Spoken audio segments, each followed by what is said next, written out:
Is this the location of Earth? No, it's where humanity truly began. Humans are ranked the weakest species in the galaxy. Every alien child learns this fact in school. Humans are slow. Humans are soft. Humans break easy. That is what the whole galaxy believes. But one story is about to change that forever. This story is about a poor alien girl. She could only afford the cheapest bodyguard in the whole system. He was old. He was quiet. He asked for almost no pay. Everyone laughed at her choice.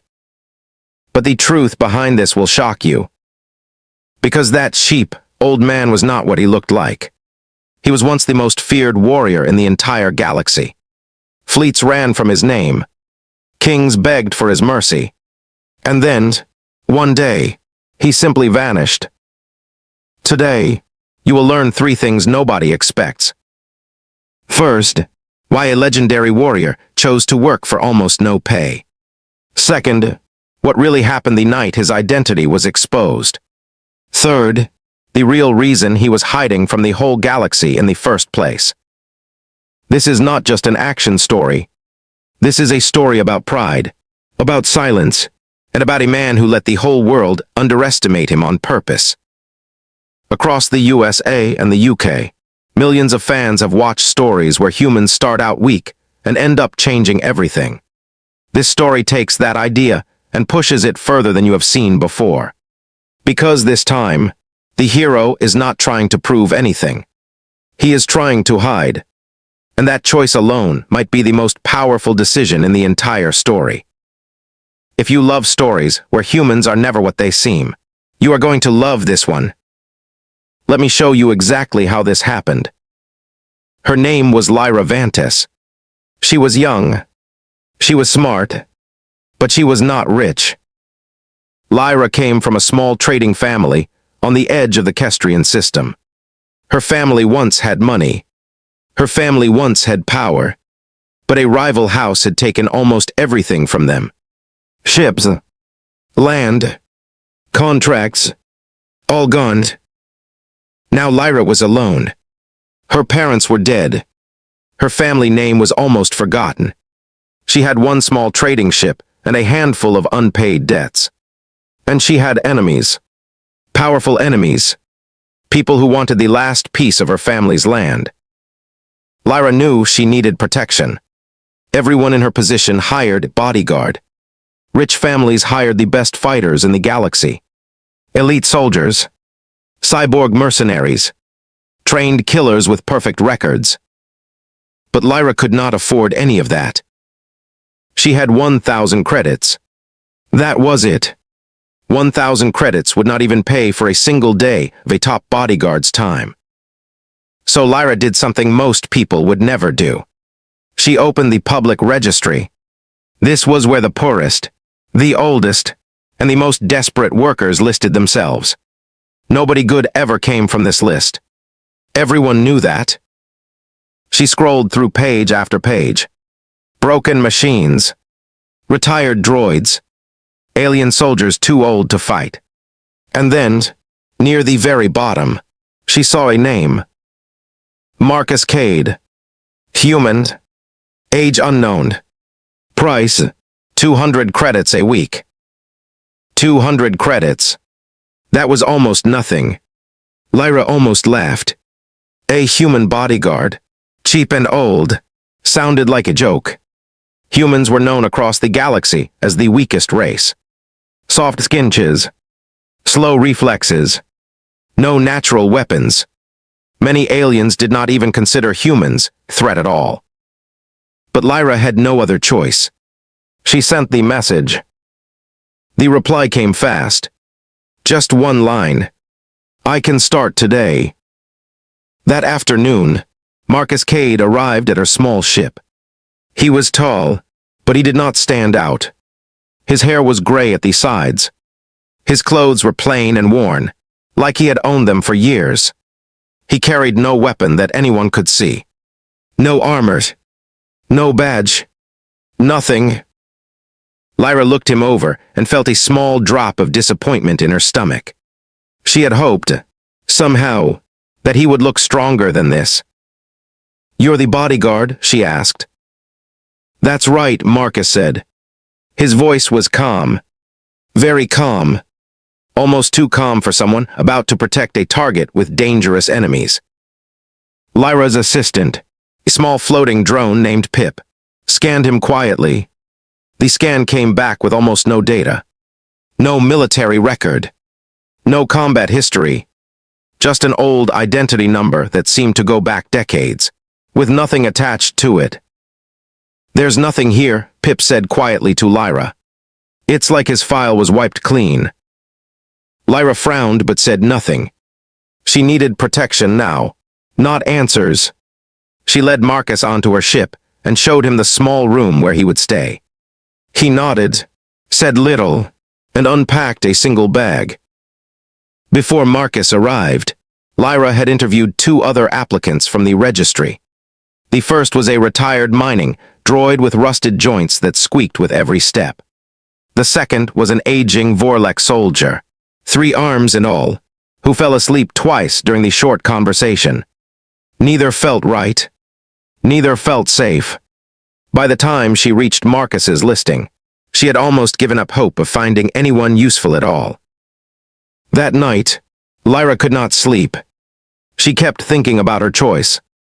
An old human with no history, no weapon, and no reputation. Everyone at the trading docks would laugh if they saw her guard. Some already had. But something about Marcus felt different. He did not act nervous. He did not act eager to prove himself, like most desperate hires did. He simply walked through her ship, checking each door, each window, each exit, with quiet, careful eyes. He moved like someone who had done this 1,000 times before.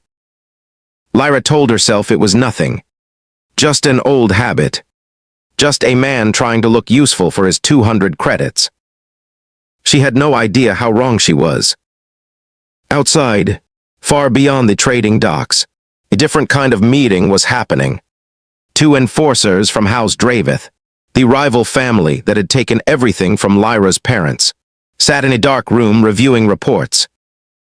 "She hired someone," one enforcer said. "A human. No record.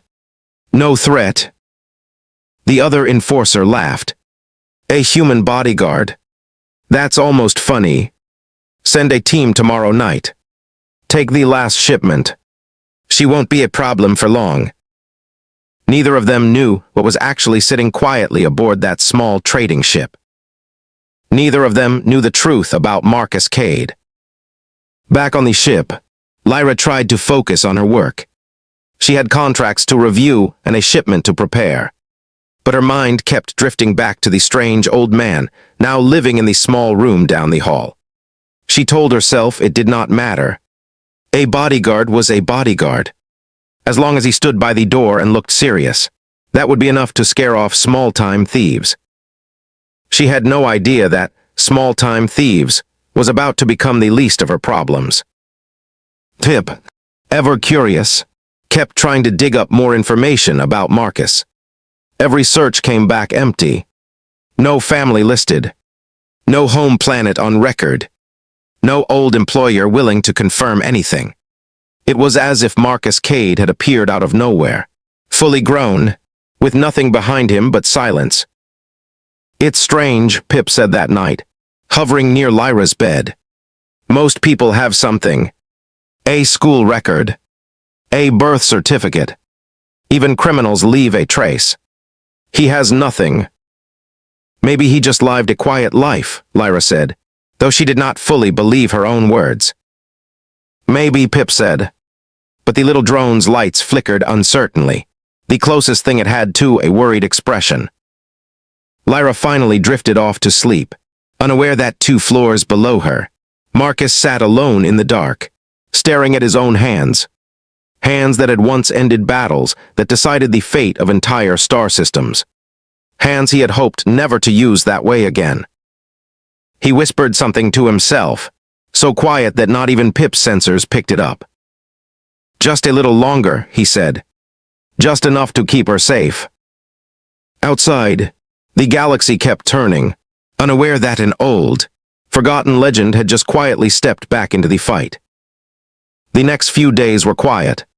Too quiet, in a way that made Lyra nervous. Marcus followed her everywhere. He walked a few steps behind her at the market. He stood by the door when she met with traders. He said very little, but he watched everything. His eyes moved constantly, checking corners, checking faces, checking exits. At first, Lyra thought he was just being careful, the way any bodyguard should be. But slowly, she began to notice small things. Strange things. One afternoon, a merchant bumped into Lyra in a crowded hallway. It looked like an accident, but Marcus stepped between them before Lyra even felt the bump. He did not push the merchant. He did not raise his voice. He simply placed himself in the space between them, calm and steady, and the merchant apologized and walked away quickly. Lyra asked him about it later. Was that dangerous? He had a blade in his sleeve, Marcus said simply. He wasn't going to use it. Just wanted to see how close he could get. Lyra felt a chill. She had not seen any blade. She had not even felt the man come close. But Marcus had noticed everything, in less than a second. She started watching him more closely after that. She noticed how he never sat with his back to a door. She noticed how he counted the people in every room without seeming to look at them. She noticed how his hands, though old and lined, never shook. One evening, an old trader named Horvath came aboard the ship to talk business. Horvath was known across the docks. He had seen many things in his long life. When he saw Marcus standing quietly by the door, his face changed. Just for a second. His eyes went wide, then narrow, like he was trying to remember something from long ago. "Do I know you?" Horvath asked slowly. "I don't think so," Marcus said. Horvath stared a moment longer, then shook his head and laughed nervously. "You just remind me of someone. Someone from a long time ago. Doesn't matter. Old age playing tricks on me." But later, as Horvath left the ship, Lyra saw him glance back at Marcus one more time. His face was pale. His hands were shaking slightly. He left without finishing his business talk, mumbling something about needing rest. Lyra asked Marcus about it. "What was that about?" "People sometimes think they recognize someone," Marcus said. "It happens." His answer was calm. Too calm. Lyra was starting to feel like there was a wall around this man, a wall built carefully over many years, hiding something big behind it. That night, Pip the drone brought her new information. "I searched deeper into old registries," Pip said. "There's almost nothing on a Marcus Cade, but there are old rumors. Stories about a human soldier from decades ago.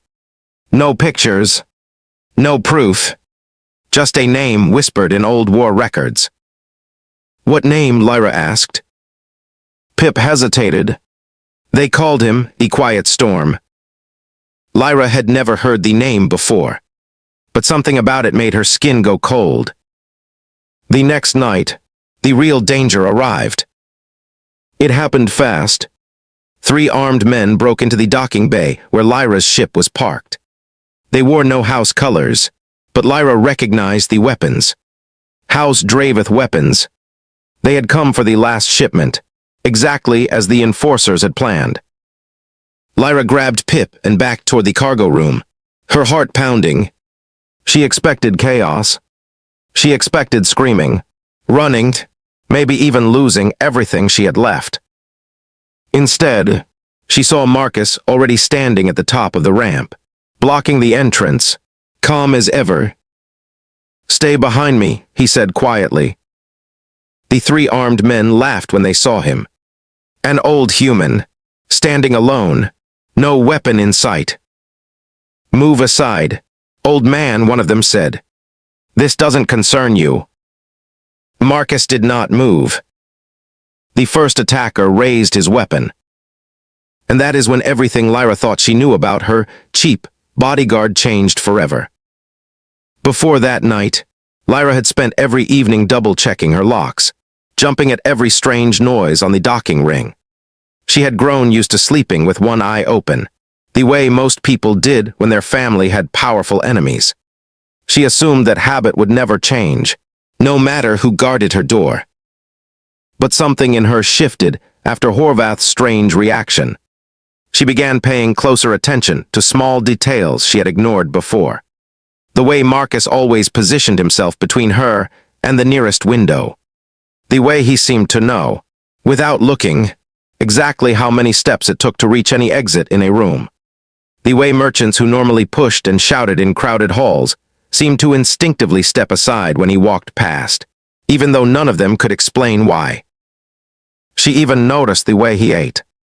Slowly, carefully, always facing the door, like a man who had spent decades never fully trusting a quiet room. One night, unable to sleep, Lyra crept quietly toward the small supply room Marcus used as his quarters. She told herself she only wanted a glass of water from the nearby storage unit. In truth, she wanted to see him when he thought no one was watching. Through the half-open door, she saw him sitting cross-legged on the floor, eyes closed, breathing slow and steady, like a soldier resting between missions, rather than an old man settling in for the night. On the small table beside him sat a single worn photograph, too far away for her to make out clearly, its edges soft and rounded from years of being carried and folded. She did not go inside. She did not ask questions. She simply returned to her room, more certain than ever that Marcus Cade carried a past far heavier than any of them realized. The next evening, the ship's outer alarms flared to life just after sunset, and Lyra finally understood exactly how heavy that past truly was. What happened next took only seconds. But to Lyra, it felt like the whole world had slowed down. The first attacker fired his weapon. Marcus moved before the shot even left the barrel. He stepped sideways, so smooth it barely looked like movement at all, and the shot hit the wall behind him instead of his body. Before the attacker could fire again, Marcus was already there. One hand caught the weapon and twisted it away. The other hand touched the man's shoulder, light as a whisper, and the attacker dropped to the ground, unconscious, before he even understood what had happened. The second attacker rushed forward, trying to catch Marcus off guard. Marcus turned, almost lazily, like this was nothing new to him. He stepped past the attacker's swing, tapped 2 fingers against his ribs, and the man collapsed, gasping, unable to stand. The third attacker froze. He looked at his 2 fallen partners, then at Marcus. Fear filled his eyes. The third attacker's hands trembled so badly that his weapon nearly slipped from his fingers. He had grown up hearing stories about a soldier so precise that entire squads had surrendered rather than face him in open battle.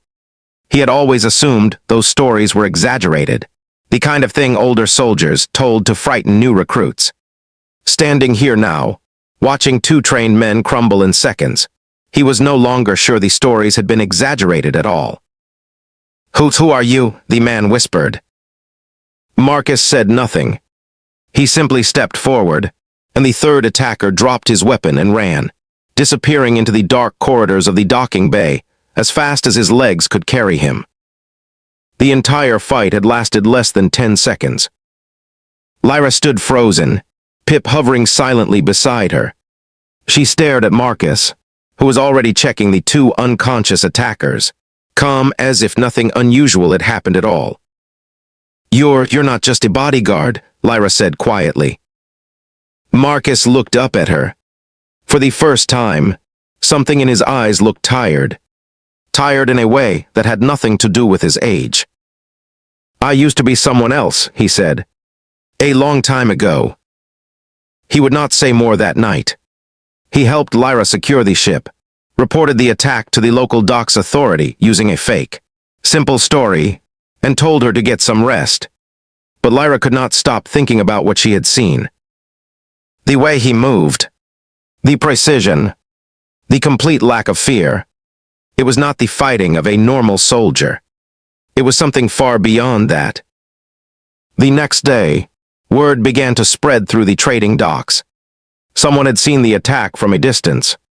Rumors moved fast in small communities like this one. By evening, people were whispering a new question through every corridor and cargo bay. Did you hear? Some old human beat 3 armed men without even getting hit. That's impossible. Humans can't fight like that. I heard someone say his name. Marcus something. But that's not what scared people. What do you mean? Someone said his movements, his style, it looked like the quiet storm. The name spread like fire through dry grass. Older traders who remembered old war stories from decades past began to grow pale when they heard it. Some of them had lived through a war, long before Lyra was born, where a single human soldier had turned the tide of entire battles almost single-handedly. A soldier so skilled, so feared, that many alien commanders had simply refused to fight if they knew he was on the field. And then, one day, he had disappeared completely. No records, no body, no explanation, just silence. For decades, most people believed the quiet storm was dead. Now, whispers said he was very much alive, and he was working as a cheap bodyguard on the edge of known space. House Dravith heard the rumors too, and what started as a small, easy job to steal poor girl's last shipment quickly became something much bigger, and much more dangerous, for everyone involved.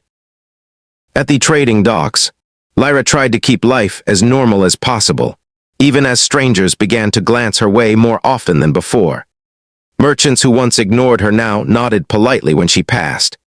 A few even offered her better prices on supplies, unwilling to risk upsetting whoever it was that now guarded her ship. Marcus, for his part, acted as if nothing had happened at all.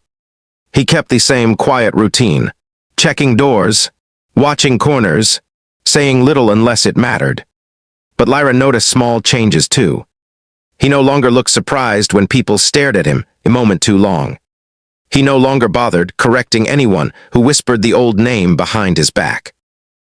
It was as if some old, tired part of him had accepted that hiding was no longer possible.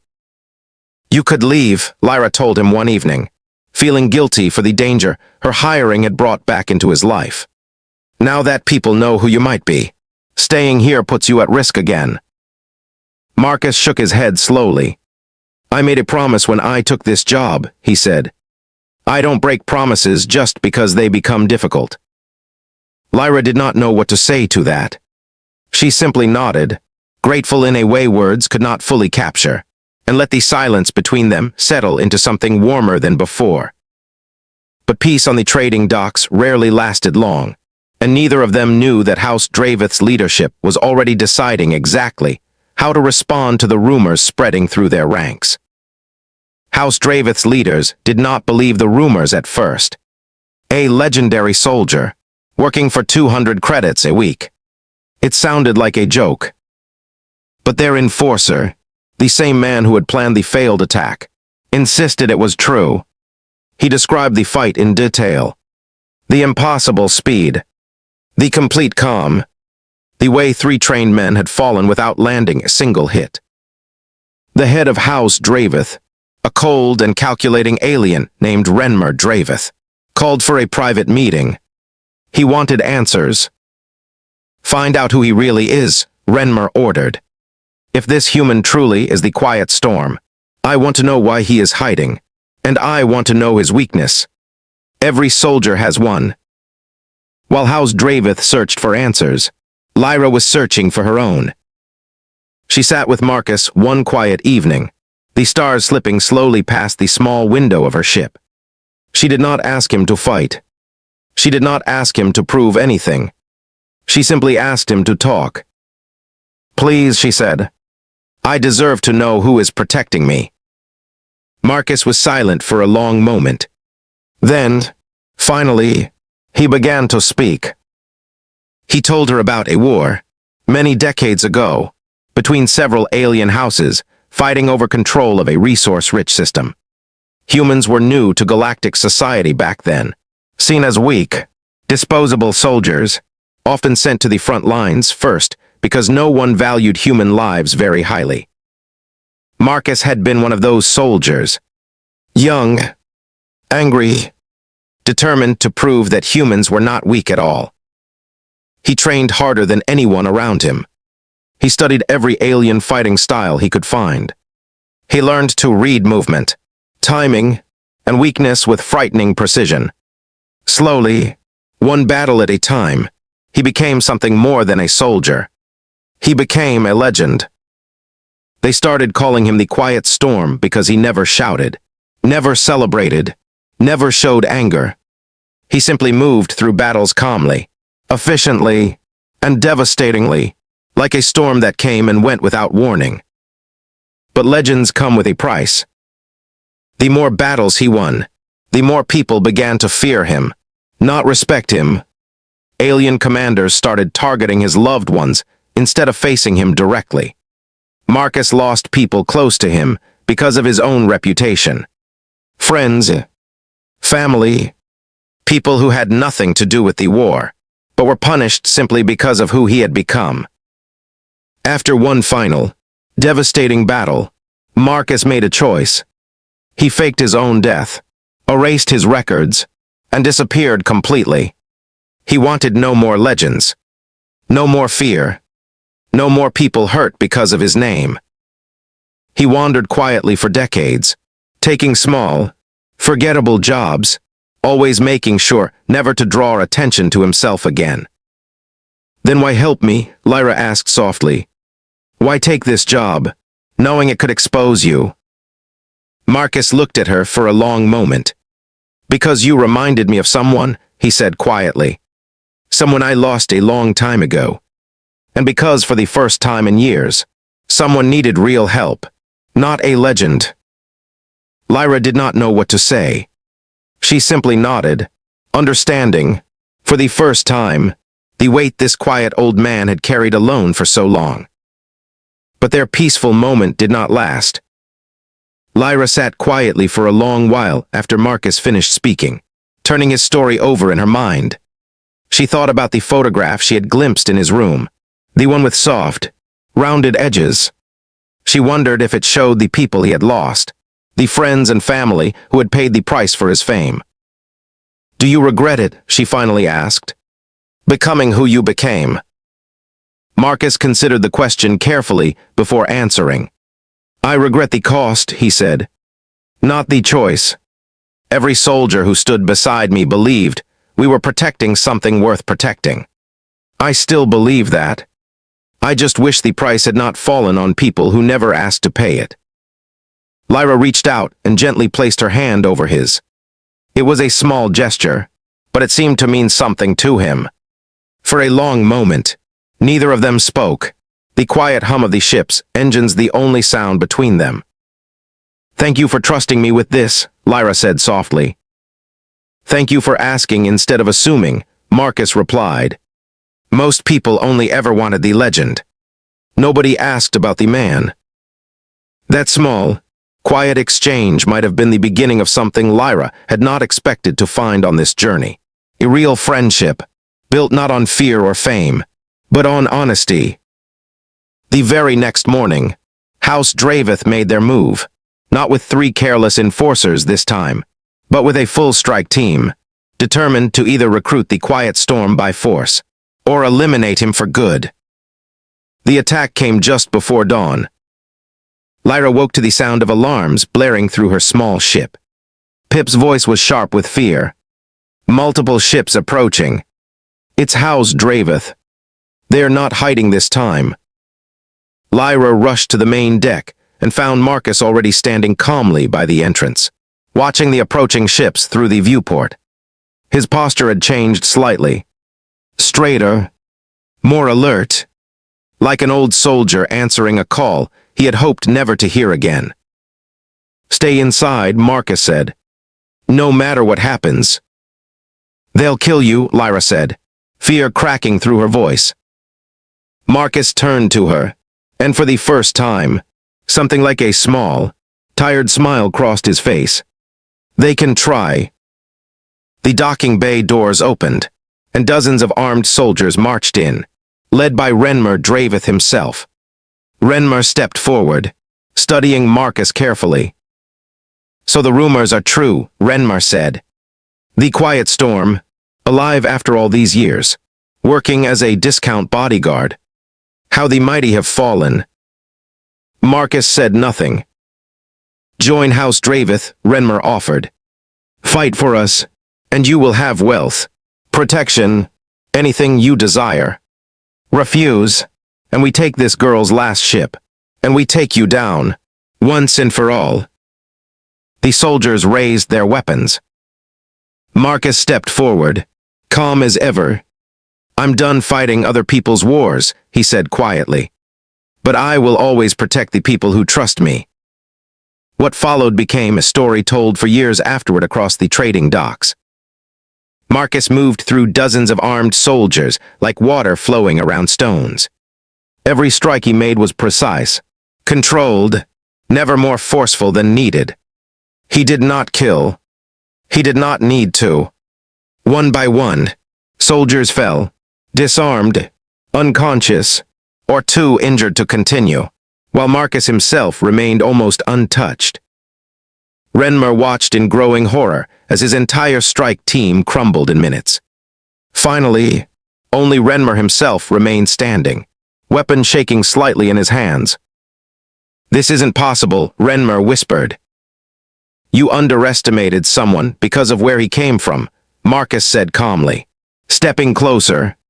"That mistake has cost people far more powerful than you, for a very long time." Renmer dropped his weapon and stepped back, defeated, both physically and in spirit.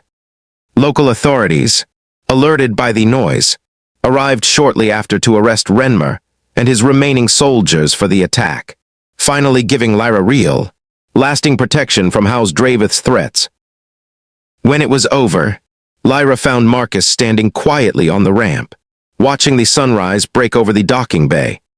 She walked up beside him, still shaken, but safe. "Thank you," she said softly. "For everything." Marcus nodded slowly. "Thank you," he replied, "for treating me like a person, not a legend." In the weeks that followed, the trading docks slowly returned to normal, though nothing about Lyra's life felt quite the same as before. Traders who once ignored her now sought her out for honest deals, some out of respect, others simply out of caution. House Draveth, weakened and embarrassed by Renmer's public defeat, quietly withdrew its claims on her family's remaining land, unwilling to risk another confrontation with the man now openly known across the system as the Quiet Storm. Marcus never asked for a raise. He never asked for recognition. He continued walking a few steps behind Lyra at the market, standing quietly by doorways, watching corners out of old habit rather than necessity. But something had changed in the way people looked at him now. Where once they saw a tired old man barely worth noticing, they now saw someone who had chosen humility over fame, and protection over power. For the first time in decades, Marcus Cade did not need to disappear. He did not need to hide. Word of his true identity spread, but this time, it spread with respect, not fear. And Lyra, once a girl with nothing left but a small ship and a fading family name, now stood beside one of the most respected protectors in galactic history, rebuilding her family's future, one honest step at a time. Here is the twist most people never expect. Marcus never took that cheap job by accident. Long before Lyra ever posted her request, Marcus had quietly followed news of House Draveth's growing cruelty towards small, struggling families. He chose her listing on purpose, knowing exactly who she was, and exactly what danger she faced. The discount bodyguard was never really hiding by chance. He was waiting, patiently, for a moment where his skills could protect someone truly innocent, instead of serving powerful houses who saw soldiers as tools. Remember the hook from the very beginning. A weak, cheap, forgettable bodyguard, laughed at by an entire galaxy.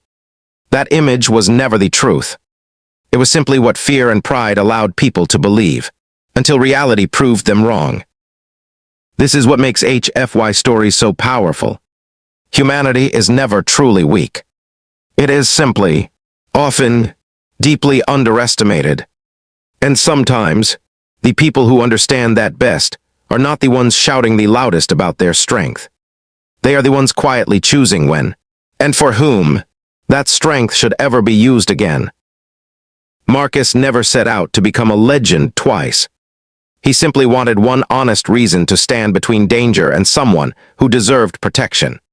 In the end, that quiet choice did more to restore his name than any battle ever had. If this opened your eyes, you are going to love what comes next. Let's remember the biggest lessons from this story. Never judge someone's strength by their price tag or their appearance. True power often hides quietly, waiting patiently for the right moment. And sometimes, the most feared warriors are simply looking for one honest reason to fight again. If this story gave you chills, hit that like button right now. It truly helps this channel grow.